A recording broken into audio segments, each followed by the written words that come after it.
안녕하세요. 연세 마스터 정형외과 조승배 원장입니다. 혹시 넷플릭스에서 요리 프로그램 흑백 요리사를 보신 적 있으신가요?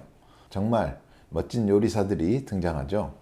그런데 화면 속에서 요리를 멋지게 해내는 그분들도 요리사의 고질병으로 불리는 손목 터널 증후군 때문에 고생을 많이 한다고 합니다. 날카로운 칼질을 반복하고 무거운 냄비를 드는 동작들이 누적되면서 손목에 큰 무리가 가기 때문인데요. 그렇다면 요리사만 손목 터널 증후군을 겪을까요? 사실 이 문제는 요리사뿐만 아니라 현대인의 대부분이 직간접적으로 겪는 질환입니다. 컴퓨터 앞에서 오랜 시간 일을 하시는 직장인들, 음식 준비를 하는 주부님들, 심지어 스마트폰을 자주 사용하는 청소년들까지도 위험군에 속해 있습니다. 명절이나 바쁜 일이 끝나고 나면 손목이 저릿저릿해지는 걸 경험해 보신 분들 많으실 텐데요. 그렇지만 많은 분들이 손목의 작은 통증을 대수롭지 않게 여기다가 점점 심각해지는 경우가 많습니다. 문제는 이 시큰거림을 방치할 경우 나중에는 일상생활이 어려울 정도로 손목이 약해질 수 있다는 사실이죠. 손목 터널 증후군은 손목이 지속적으로 압박을 받아 신경이 눌리는 상태로 시간이 지날수록 저림과 통증이 심해지고 손가락 감각이 떨어지는 무서운 질환입니다.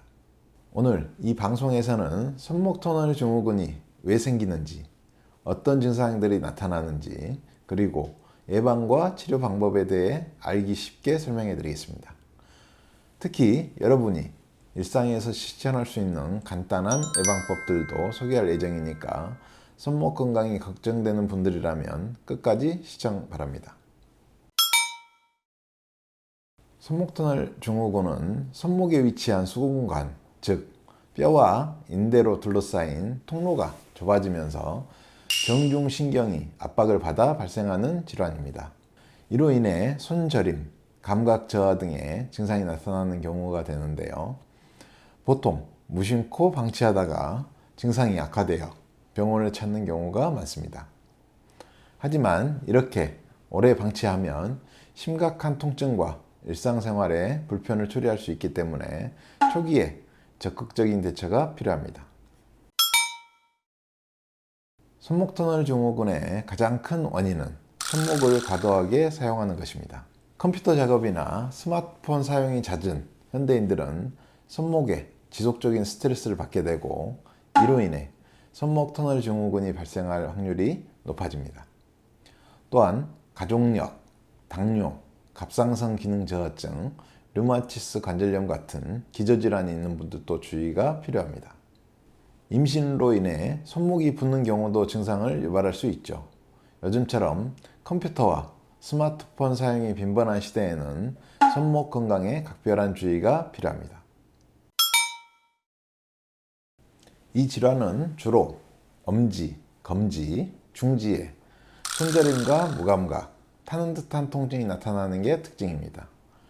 특히 저녁이나 밤에 증상이 심해지는 경향이 있어서 잠을 자는 동안 통증이 생기기도 하죠.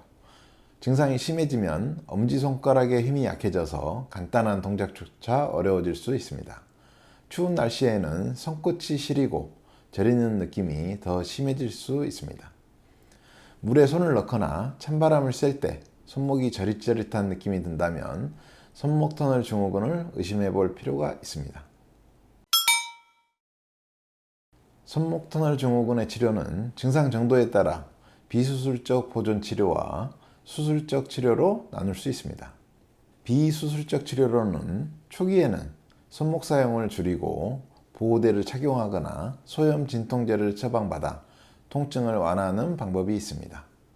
이 외에도 손목 스트레칭과 같은 강화 운동이 큰 도움이 될 수 있습니다.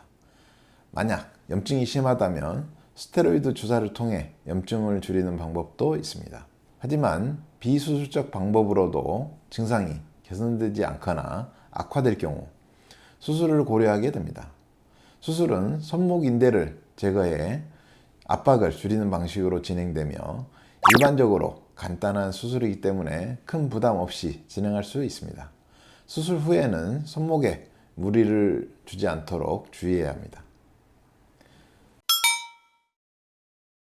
예방을 위해서는 일상생활에서 손목에 무리를 주지 않는 것이 가장 중요합니다. 제가 예방 팁을 알려드리겠습니다. 첫 번째, 컴퓨터나 스마트폰을 자주 사용하신다면 중간중간 손목을 가볍게 스트레칭해 주세요. 손목을 자주 움직여주면 손목 터널에 무리가 덜 갑니다. 두 번째, 무거운 물건을 들어야 할 때는 손목이 아닌 팔 전체를 사용하도록 하세요. 세 번째, 손목이 꺾인 상태로 오랫동안 있는 것은 손목 터널에 무리를 줄 수 있으니 가능한 피하는 것이 좋습니다. 오늘은 현대인들에게 흔히 나타나는 손목 터널 증후군에 대해 알아보았습니다. 조기에 발견하고 적절한 치료를 받으면 더 큰 통증과 불편을 예방할 수 있습니다. 특히 손목을 많이 사용하시는 분들은 증상이 나타날 때 가볍게 넘기지 마시고 꼭 병원을 찾아 정확한 진단과 치료를 받으시길 바랍니다. 손목이 아프다면 언제든 저희 병원으로 방문해 주세요. 여러분의 건강을 위해 최선을 다해 도움드리겠습니다. 오늘 함께 해주셔서 감사합니다.